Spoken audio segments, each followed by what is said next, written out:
Welcome to the Suncoast chapter of Jack and Jill of America Incorporated's first chapter event of our 2020-2021 programming year. Every year, over 260 chapters throughout the country commemorates the life of one of our beloved Jills, Carole Robertson. We honor her memory and highlight, Robertson. Robertson. Every year, over 260 chapters throughout the country commemorates the life of one of our beloved Jills, Carole Robertson. We honor her memory and highlight the impact of our organization by hosting Carole Robertson Day and Jack and Jill Day during the month of September. On behalf of the Planning Committee, which includes myself, Chapter Editor Cheryl Bradbury, our Chapter Vice President Crystal Pruitt, and our Legislative Chair Kim Jackson, we are delighted to have the opportunity to share this time with you. We anticipate the program to last a little over an hour. As part of the program, we will preview a brief 8-minute video featuring Carole Robertson and insights around Jack and Jill of America and the Childrens Crusade. In addition, we have been blessed to have a dynamic keynote speaker with us today, Mrs. Diane Robertson Braddock. You will hear even more about the significance behind her presence with us today later on during the program. But before we preview the video, I'd like to introduce our chapter president, Tiffany Williams-Gooding, who's going to share a few words, and following her welcome, Vice President Crystal Pruitt will read the Jack and Jill prayer. But before I hand it off to our chapter president, we have a few housekeeping items to keep in mind. Please stay muted throughout the entire program to minimize background noise. And if you have any questions or comments at any time, please submit them via the chat and we will respond accordingly. So without further ado, welcome again, everyone. And CP Tiffany, you're on. Good afternoon. Can everyone hear me? Yes. Okay, yes. Awesome. Welcome everyone to our first virtual celebration of Carole Robertson Day. We are extremely excited to celebrate this special occasion. On behalf of the moms of the Suncoast chapter of Jack and Jill, we are excited to celebrate the life of Carole Robertson in a very special way this year. We are honored to share this day of observation with our special guest, Mrs. Diane Robertson Braddock, who is the sister of our Jiller, Carole Robertson. So like I told my kids earlier today, we want all the youth, the teen and children present to listen up very closely, because today you will learn some things that are not in your history books. Over the past year, we have witnessed numerous cases of disparity of justice with murders of George Floyd, Breonna Taylor, Ahmaud Arbery, Jacob Blake, and countless others. That makes today's observation of Carole even more important. This afternoon, we are indeed grateful to have Carole's sisters share personal reflections about her, their family, and the civil rights era of 1963, followed by an engaging discussion to compare and contrast today's civil unrest with the civil rights era. Again, I would like to thank our moderator of today's event, Mom Kim Jackson at Esquire, and Committee Chair Cheryl Bradbury. I'd like to thank you both for your vision and hard work to organize this important day. This event would not be possible without your dedication and willingness to serve our chapter. I would also like to send a special thank you to our special guest, Mrs. Robertson Braddock. Words cannot express our gratitude for your willingness to take the time out of your very busy share your personal memories of your sister, your family, and the civil rights era with us. You have truly made our celebration of Carole Robertson Day special, and this will be one that we will never forget as we celebrate 30 years of service here with the Suncoast chapter. To everyone that is logged on to our virtual platform today, thank you again for joining us, for supporting us, and for taking part in this celebration. Finally, I was reminded recently about a quote from Maya Angelou who said, "History, despite its wrenching pain, cannot be unlived, but if faced with courage, need not be lived again." Thank you and welcome. And at this time, I would like to hand off to our Vice President, Crystal Pruitt. Thank you so much. If you all will just join me as I read and share the Jack and Jill prayer. Our Father, make us better parents. Teach us to understand our children, to listen patiently to what they have to say, and to answer all their questions kindly. Keep us from interrupting them, talking back to them, and contradicting them. Make us courteous to them as we would have them be courteous to us. Give us the courage to confess our sins against our children and to ask for them forgiveness when we know that we have done them wrong. May we not vainly hurt the feelings of our children. Forbid that we should laugh at their mistakes or resort to shame and ridicule as punishment. Let us not tempt our children to lie or steal. So guide us hour by hour, that we may demonstrate by all we say and do that honesty produces happiness. Reduce, we pray, the meanness in us.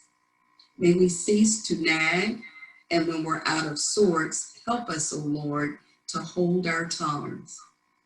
Blind us to the little errors of our children and help us to see the good things they do. Give us a ready word for honest praise. Help us to grow up our children, to treat them as those of their own age, but let us not expect of them the judgments and convictions of adults. Allow us not to rob them of the opportunity to wait upon themselves, to think, to choose, and make decisions. Forbid that we should ever punish them for our selfish gain. May we grant them all their wishes that are reasonable and have the courage always to withhold a privilege which we know will do them harm. Make us so fair and just, so considerate and companionable to our children that they will have a genuine esteem for us. Fit us to be loved and emanated by our children.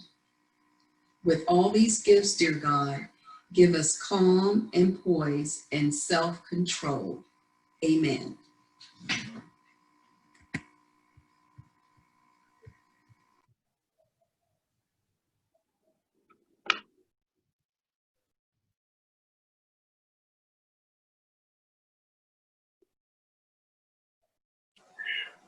I've seen it. I just don't watch it all the time. I'm not watching really. And we're going to ask if we have any other guests on the line to continue to mute their phones or electronic devices. And I'd like to introduce our moderator this afternoon, which is Kimberly Jackson, Esquire. And Kimberly is the Executive Director for St. Petersburg College Institute for Strategy Policy Solutions. She's been a longtime member of Jack and Jill, and she has two beautiful children, Chloe and Emmy. And we appreciate you, Ms. Jackson, for being on the line with us and moderating today's discussion.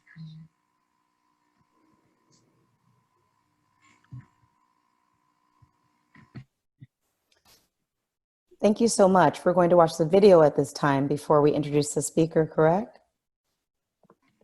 Yes, we will start the video and stand by.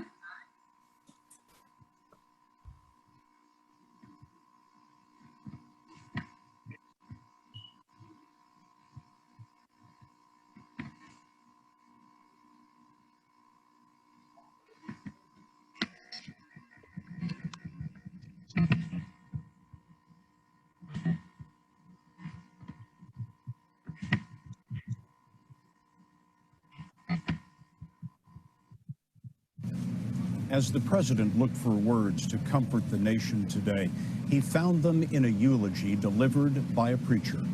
Dr. Martin Luther King spoke after 4 young black girls were killed in the 1963 bombing of a Birmingham church.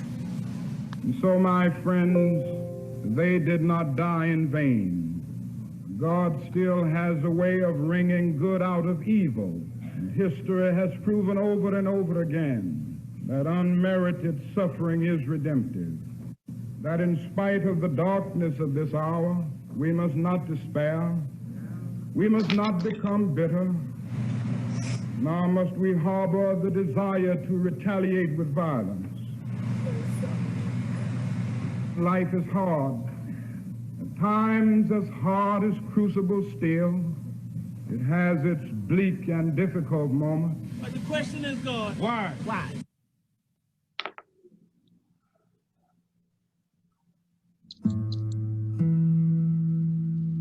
It was the oldest black church in Birmingham, and it was fairly large.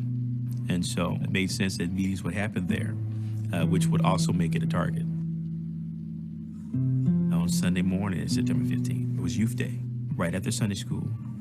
Addie Mae Collins, Carole Robertson, Denise McNair, and Cynthia Wesley are getting ready to go into the choir. I remember Carole Robertson being quiet. She played in the orchestra at her school.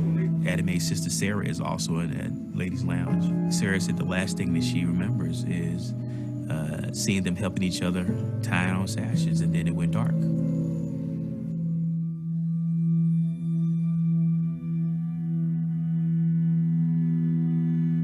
We're talking about an explosion that reverberates through the entire city of Birmingham. Everybody heard it.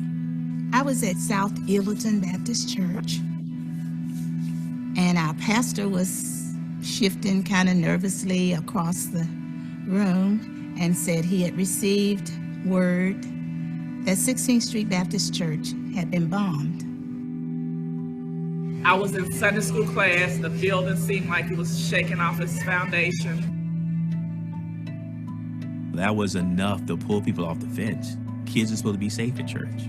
This is not supposed to happen in America. We're above this kind of thing. And so this was the catalyst to get some things moving.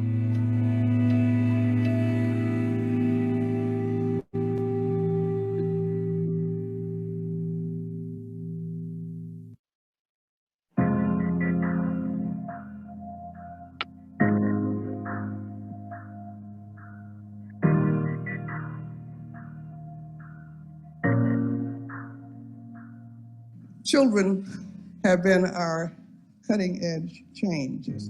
And I love that Jack and Jill is bringing these children to know about their heritage and to know about their responsibilities from very young ages.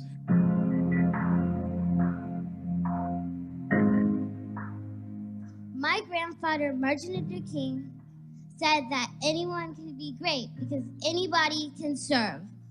We can change the world, and we can be a great generation.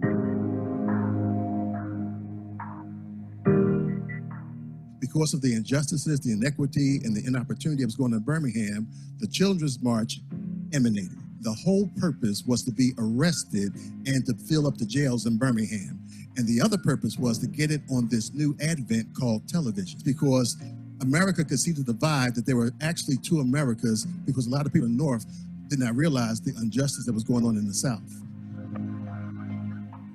In 1963, some of the issues that the children were dealing with, voting rights, civil rights, education and jobs, and violence.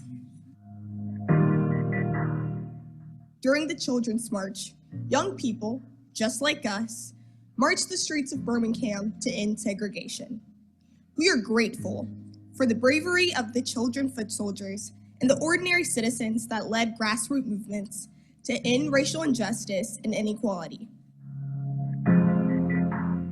Birmingham's children did what the adults couldn't do, and I remember how frustrated Dr. King was because the needle was not moving, and it was the children who went out to jail, went to the stockyards, challenged the police dogs, got on television, made this a national issue, and we owe our children a great debt of gratitude for what you did here. We are proud members of Jack and Jill of America. We stand on the shoulders of giants. We stand on the shoulders of ordinary people who went out and did extraordinary things. They fought for civil rights and human rights, not just for the South, but the world. As the descendants of great people, we stand ready to make a difference in our community, our nation, and in the world.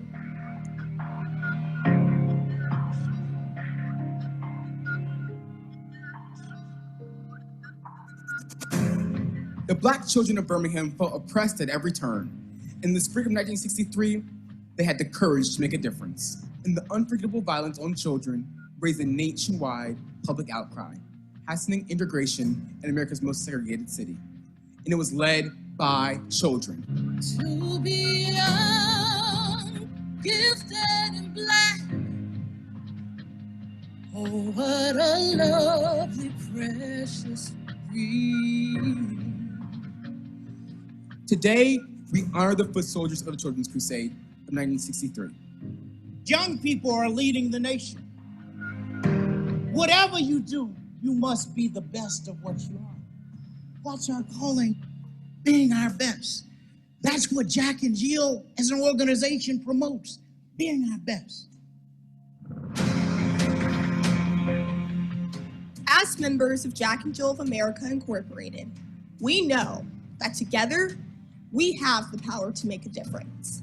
In fact, children and teens played a pivotal role and changed the course of the civil rights movement. Just like those that took a stand for voting rights and against racial inequality, we stand with purpose and passion. We stand confident in our power to make a difference. This is the power of children, then and now. It is now marching time. You must take your rightful places and continue to lead us. Just like those children in 63 changed the world, you too can change the world.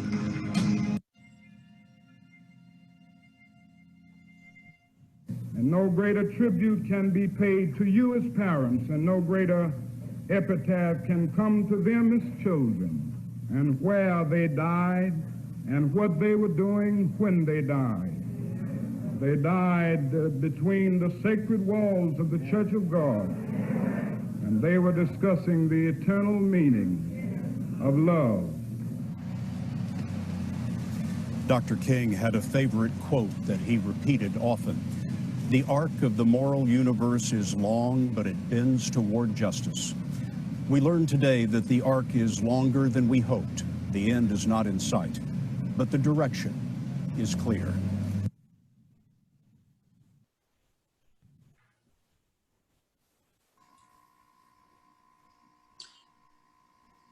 Thank you so much. What a wonderful video. And Mom Kim will turn our conversation over to you. Wonderful. I hope you can hear me. I'm so pleased and honored to be here today.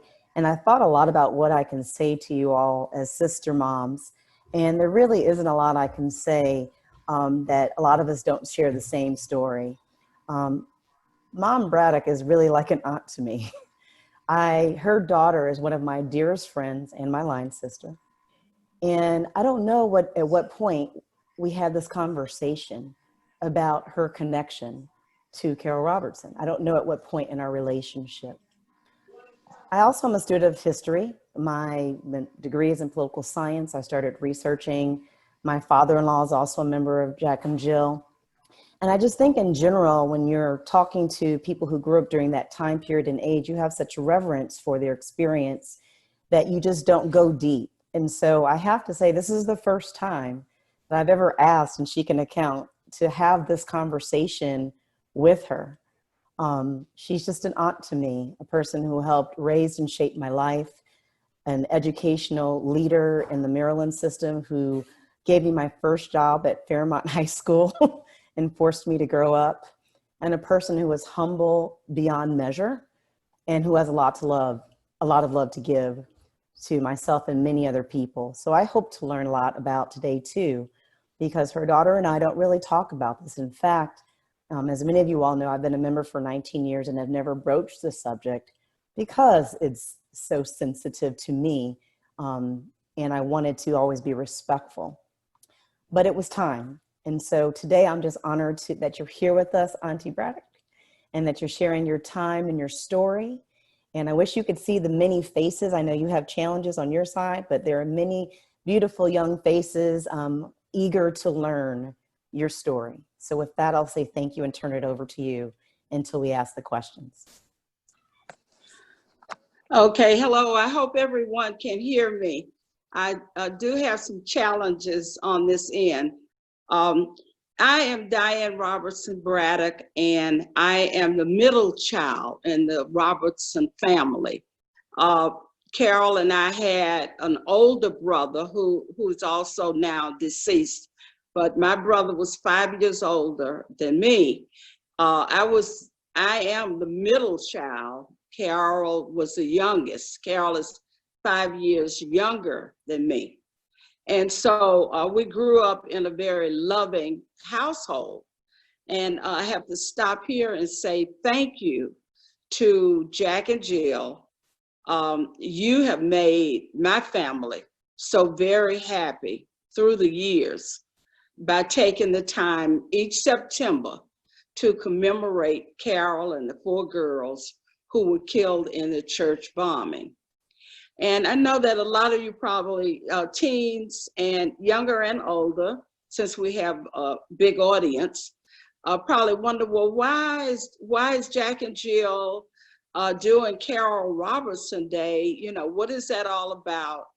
And one of the many reasons that Jack and Jill has commemorated this day for the church bombing for 57, 58 years probably, is because my mother at the time of the church bombing, Alvin Robertson, was the Southeast Regional Director for Jack and Jill. And so because she was very active in Jack and Jill, of course we were too. And the commemoration of Carole Robertson Day for Jack and Jill is done in honor of my mother and in honor of Carole. So that's why you get an outpouring of Black history and historical information during the September or whenever your chapter decides to celebrate Carole Robertson Day. So again, my family is very grateful to Jack and Jill for having the vision to make this an important event, basically so that the history does not die, and so that all of you will get to know about part of your history.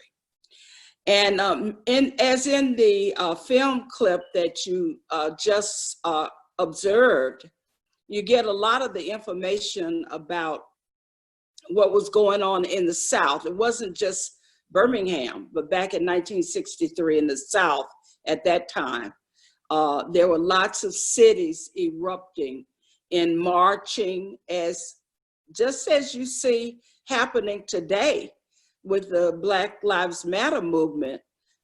Back in the 60s, 63, 64, 65, there were cities, there were people marching, and they were marching for the same reasons all around the South.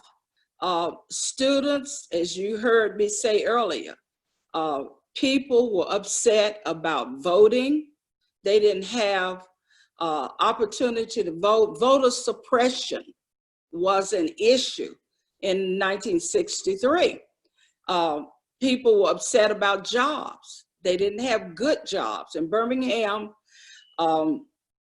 there were not as, all of your lives, most of you have grown up, you've known people who worked for the city, Black people who worked for the city, who worked for the state, you know, who've had engineering, chemical, business, all types of professional jobs and other jobs where they could make good money. That was not the case in Birmingham back in 1963. And so people were upset about jobs. They wanted jobs where they could have some security and have a retirement and have good wages. So they were upset about jobs. They were upset about the school system. They were very concerned that the students were getting a good education, but not the best, because money was not being put into the school system, into the Black schools, like they were putting money into the white schools. We all went to, all three of us, my brother, myself, and Carole, went to segregated schools. Carole's year when this happened was in the 9th grade, and Birmingham had just started that year to integrate and talk about integrating schools. So she was still in a school that was predominantly Black. And so the people in Birmingham were very upset about those issues, and they started meeting at 16th Street Baptist Church. The Southern Christian Leadership Council came in and taught people. If you saw Selma, the movie Selma, you saw how the people were taught how to go out and protest nonviolently, and what you were supposed to do if people hit you or poked on you. They were all nonviolent walks and talks. And so 16th Street Baptist Church was a place where everyone went to gather and meet and get the information. They would leave 16th Street Baptist Church and then go march downtown Birmingham. So the Ku Klux Klan and the white separatists were all very upset about the fact that this church, everything was emanating from this church. And that's why the bomb was planted in the church. And Carole and the 3 girls, and actually there is a 5th girl, Sarah Collins, is called the 5th girl. Sometimes a lot of people don't know, and history is just kind of catching up with the fact that Addie Mae Collins' sister Sarah was also in the lavatory with them when the bomb went off. And Sarah survived. And Sarah has problems with her vision. She lost an eye. She still has some shrapnel in her body that they were not ever able to remove. And Sarah is just kind of now, in the last maybe 10 years, beginning to talk about it and feeling like it's okay for her to talk about it.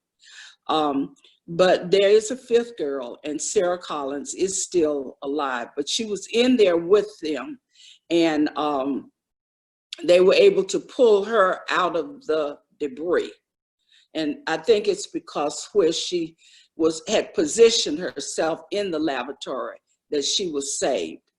But after the bombing took place, there was a lot of activity in the civil rights era.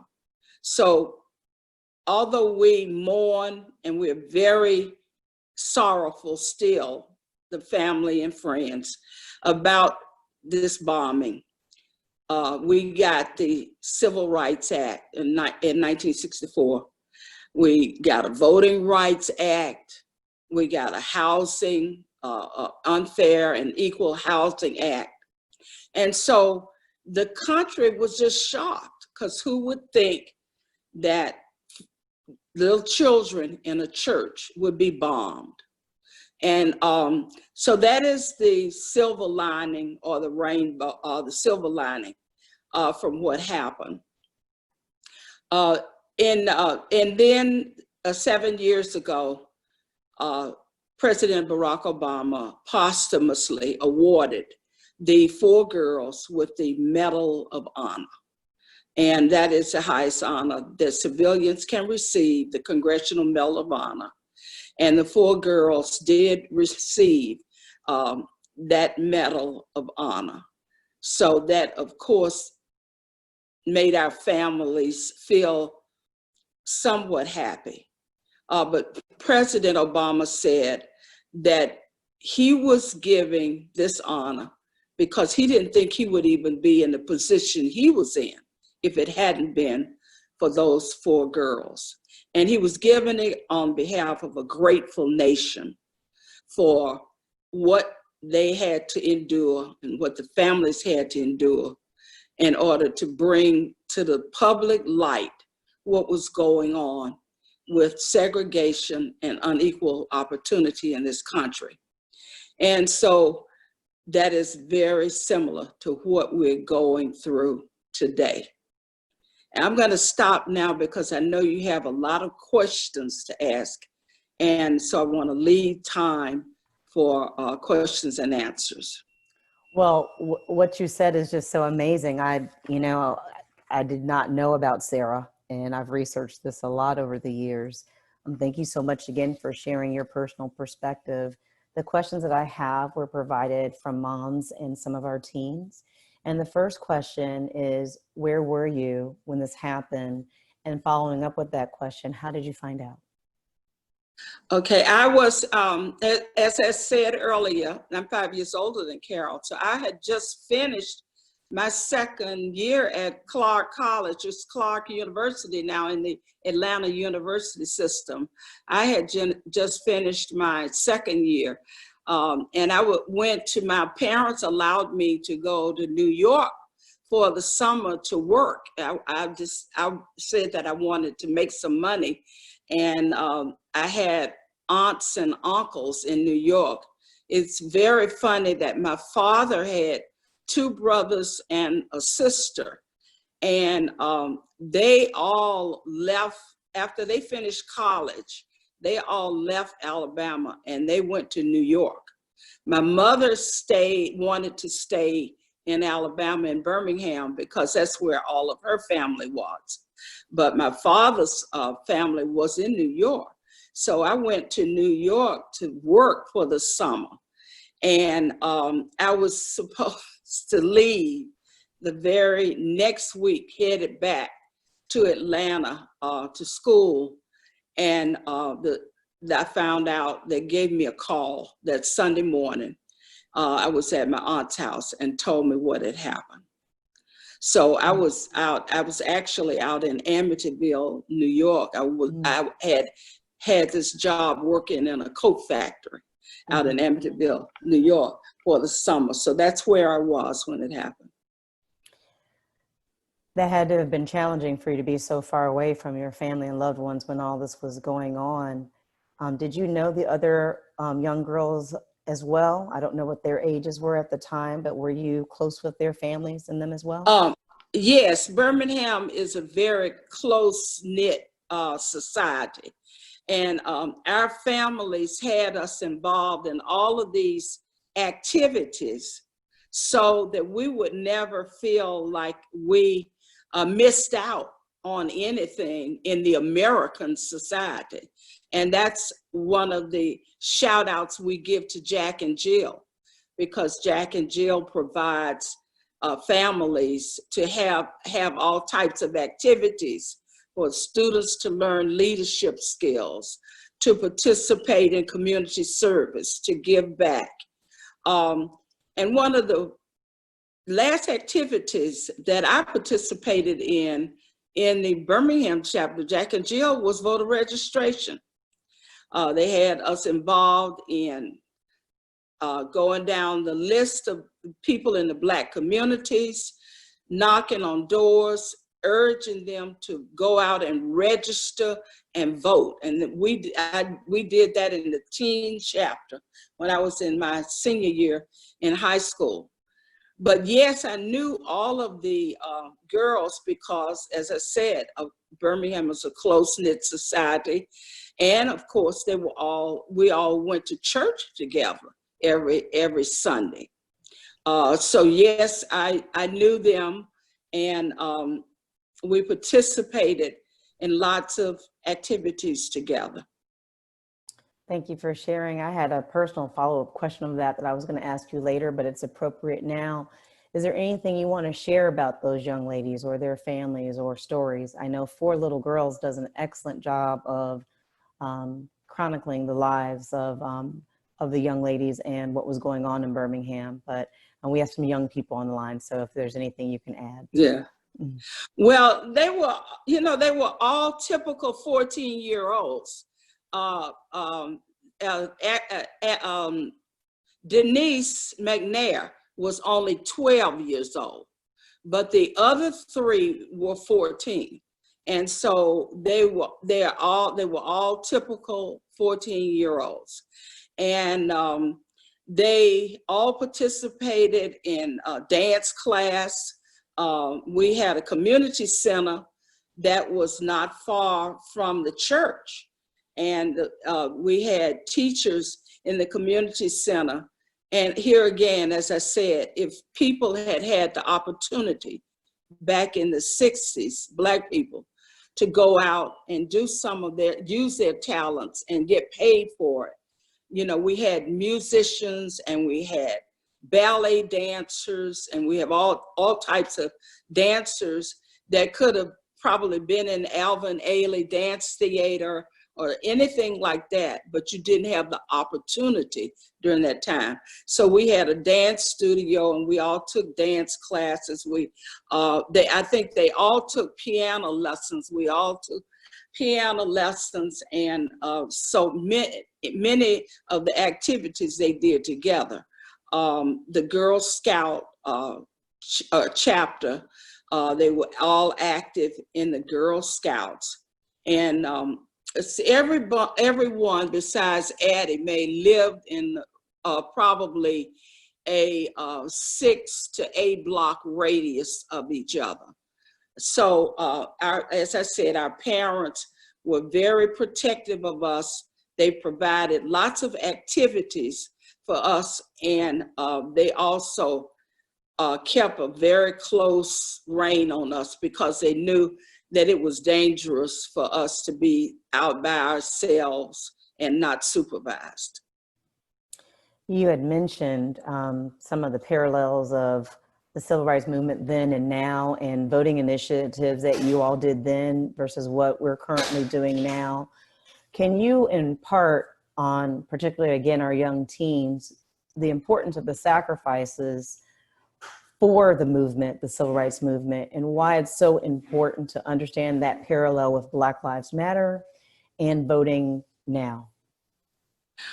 Well, I think the biggest concern and the biggest reason that we have to know our history and be aware of what's going on around us is that things sometimes don't change.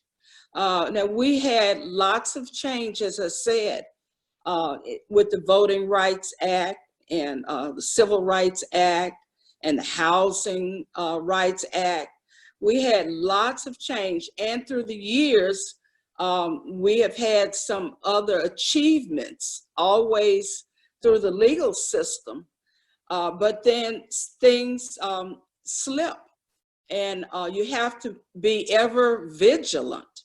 And so we might, as Blacks, think sometimes that we have made it or we're doing well and everything is okay. But then you have to be aware of what's going on with everybody, not just some Blacks, with all Blacks, all Black people in the communities, because there's some people that are not doing as well as others. And so it is incumbent upon us, those of us who have the ability, the skills, and who know what's going on, to speak out, to march, to do something to bring what's going on to the light of other people. And as I was saying earlier to a teen group, you don't have to march, but like I was saying, we did voter registration. There's always something you can do. If your marching is not your thing, you can find something to do to keep the word out. But the biggest thing is you have to read. and you have to be aware of what's going on in the world around you. And I know many of you are very high up on your social media, but as I tell my grandchildren, you have to be very careful and know that you need to get several sources of information, because everything even that you read or get through social media may or may not be true. I couldn't agree with you more in terms of us teaching our history and what we're using to make sure that our children understand factual basis of reality versus what is pushed around. On a side note, I would encourage each of you all to watch with your children the Reconstruction on PBS by Henry Louis Gates. It's a 4-part series. It's 1 hour each. And does a really great job of explaining the period after the Civil War through the Civil Rights Movement. And it's not so all-encompassing. And speaking of that, I wanted to talk about some of the challenging figures during that period who were so harsh in enforcing segregation and practices that were strongly oppressive during that time, particularly in cities where you grew up in. And that's the figures of Bull Connor, who, you know, ran all things police and the Ku Klux Klan, my understanding from my reading of history, and George Wallace, the governor at the time, who just refused to acquiesce to any national standards during this time period. Do you have any memories of that? And then so can you share what that felt like? Well, no, I have memories in terms of I knew what was going on. Our parents made us very aware that the Ku Klux Klan was out. We could not be out by ourselves at all. My older brother wanted to hang out with his friends, and my father would always have to say, you have to be back home at a certain time. If you're out there with your friends, it needs to be 4 or 5 of you together, and we as your parents, we need to know where you are, because it was dangerous. You know, it was dangerous to be out by yourself. So they kept very close tabs on us. So we knew what was going on. I knew about Bull Connor, but I saw the danger that he presented just as other people saw it when the kids were marching in Birmingham and he had the fire hoses and the dogs. That had never happened before I went off to college. So all of that stuff happened in '63. But as I went away to school in '61, so I didn't experience it in Birmingham, but I knew about it.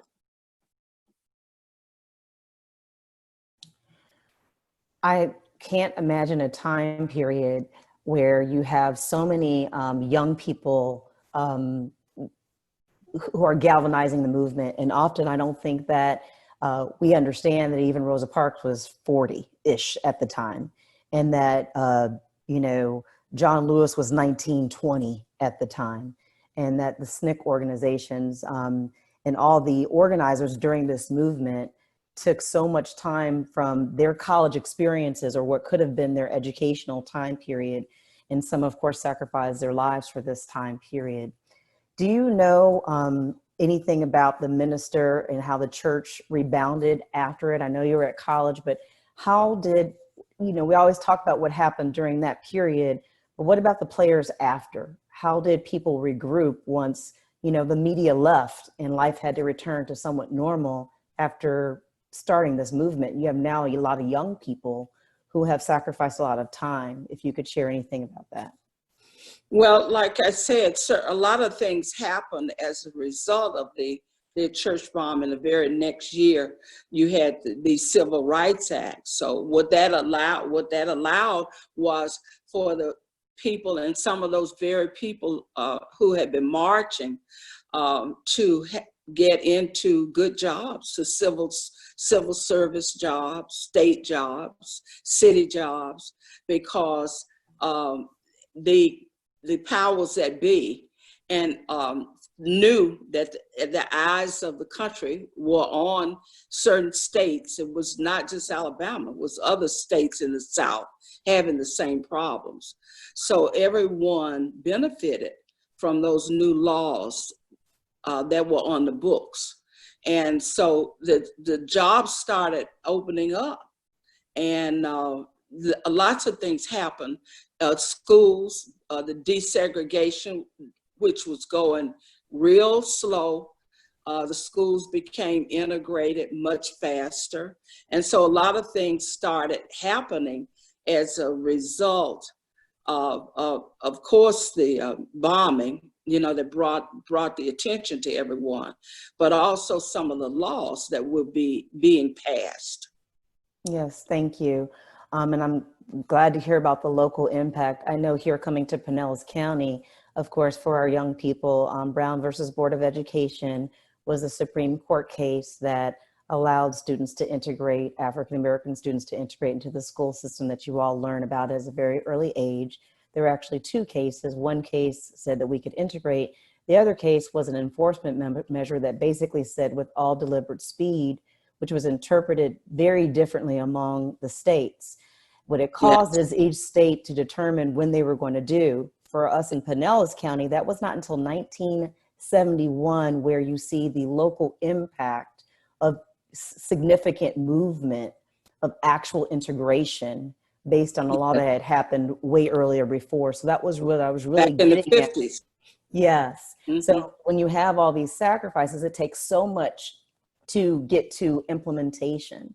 So believe it or not, what you all are doing now, what you're fighting for now, your younger siblings and young brown and black people who have not yet been born will feel the windfall of what you're fighting for now to create equity, which is balance, right?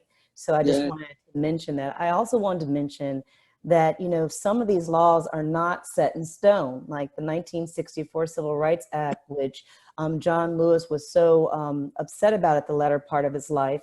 It was given a strong blow, I believe the year was 2015, when they took the teeth for the enforcement out of it. So what that means to you young people is that before, states had to tell the national government what they were doing, and their funding was tied to their behavior as it relates to proportionate laws. But now they don't have to report, and that has created significant barriers in voting for some people with IDs, with time periods, with early registration. So I just want you to understand that there's a stream of connectivity between laws that we have to fight for and who we elect and how we challenge our leaders to continue to fight for equity on all levels. And so that's really what I wanted to share with you all.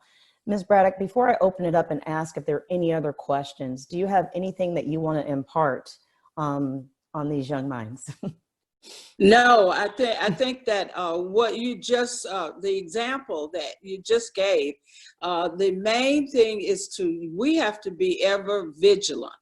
We, as Black people in this American country, we cannot sit back and think that everything is okay. And we have to fight. We still have to fight for equal rights. I mean, you look at your schools now.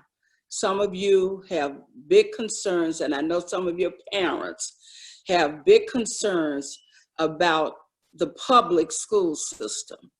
As Mom Kimberly just said, with voting rights, some of the teeth has been taken out of that law. And that's why we're having problems now with people having to go out and prove what their name is, to pull out their birth certificate and show their name. Because if they sign a voter registration card one way and their name is different on the rolls, they can't vote. closing voting places so that you got to stand up in a long line in a community and not having enough places for people to go and vote. And so these are things that we have to be ever vigilant about. And again, I cannot stress enough to be aware of what's going on in the world. I know it's a kind of a heavy price to pay. You should be children, you should be enjoying yourself, having fun, not have a worry in the world, but I'm sorry, that's not the world that we live in now. So, but be very informed and be very careful about what you read. Check out your sources. Okay. Well, we don't have any other questions unless I see them from the kids. I just wanted to remind everyone about, again, the sacrifices. It's up to us as leaders in the community to bring other people to the polls and at the very least educate them about the supervisor of elections and deadlines. We have some significant deadlines coming up for early voting, and there are places that we can drop off our votes. I know there are a lot of programs in the community, and we want to be mindful that as leaders that we want to make sure we bring people to the polls, that we educate them on who the candidates are, and not just at the highest office in our community, at the municipal or city level, at the county level, at the, for school board. We need to know who we're voting for. It's not enough just to go in there and make that vote. It's also more important to have education in voting. There is one more question. What should you do when other kids are not nice to you because of the color of your skin?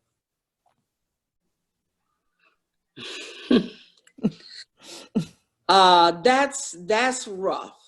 And what I have to say about Jack and Jill and its ability to build self-esteem, and what I have just said about information about who you are and where you come from and what you stand for, and having faith. Doesn't matter what spiritual God or deity you observe, but those are the things. You have to have a higher being, a higher power. You also have to have your good self-esteem, knowing your family, knowing your friends, knowing where you come from, and knowing that you're a good person, and knowing that you can do good things, and then knowing your history, that you came from kings and queens, that we were brought over here. We did not want to be here. We were brought here. But look at what we've done to make the best of our lives and our society now that we're here. So you come from some of the greatest people, you emanate, but you also know that you have to feel good about yourself because of what you know about yourself. And you can't worry about what other people say and do. Yes, and I think the final question is much related from another one of our teens, and that is, how do you address racism at school? I would hope that your school has leadership that does not allow racist activity. That would be my hope, because school is it's supposed to be a protected environment. So if it's on a high school level or a middle school level, and you feel that racism is really a problem, then I would talk, of course, first to your parents about it, but then you have a guidance counselor at the school, and you have a vice principal or a principal or administrator, and that might be your way. You might not be marching, you might not be protesting. That might be your way to say, I feel there's a problem to speak out right there in the school building, to the counselor, to the student government, to the administration, and that may be your way to say, wow, we need to do something about that. Well, once again, I don't think I've ever had this conversation with you, but I'm so glad to have it now with my sister moms. And I just want to say thank you for the love and light that you show, because you have touched so many lives. And as a result, you honor your family from touching all those lives, because you came from what I call strong stock and good genes. And because of your love and strength, so many people benefit. So thank you for giving us an hour of your time today. And with that, I'm going to toss it to our president. And if there's no other questions, I have one text. We would like to have a group photo, so I hope that's okay. But I'm going to let our esteemed team led by Crystal and Cheryl handle that. Thank you again for your time today. Really, you're very welcome. Mom Tiffany. Thank you so much again to Mom Kim for moderating today's activity, and also to our new aunt. We are so happy. We're going to call you Aunt Diane now. Thank you. Problem. No problem. We so appreciate your words of inspiration, encouragement. Again, thank you so much for taking the time to share your personal memories of your family, of your sister. And this is truly a Carole Robertson Day that we will not forget in our chapter. We will not forget it. And if you are ever in the Tampa Bay area, please call us. We would love to meet you in person. Okay.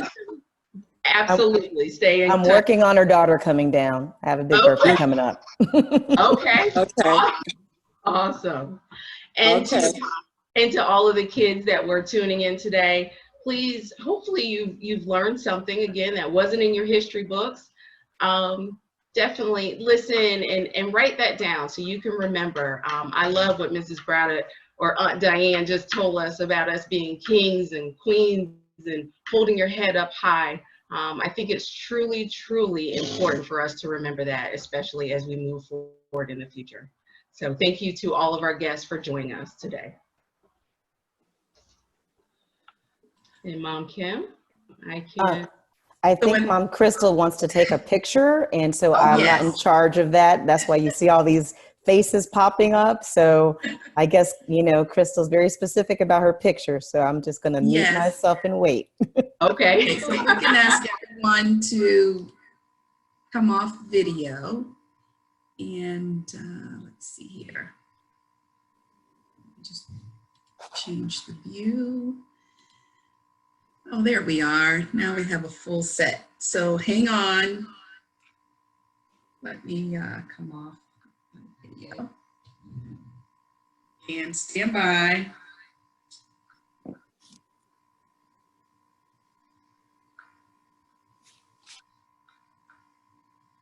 Okay, in 5, 4, 3, 2, 1. Can everyone wave, please?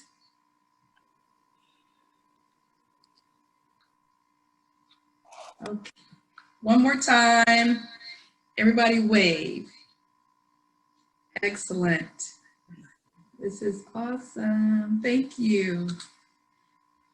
Okay, well, I believe this will conclude our programming for today, and we'd like to thank everyone. I know that we do have some visitors that may have joined us, some individuals in the community that may have an interest in Jack and Jill, so we'd like to welcome you as well.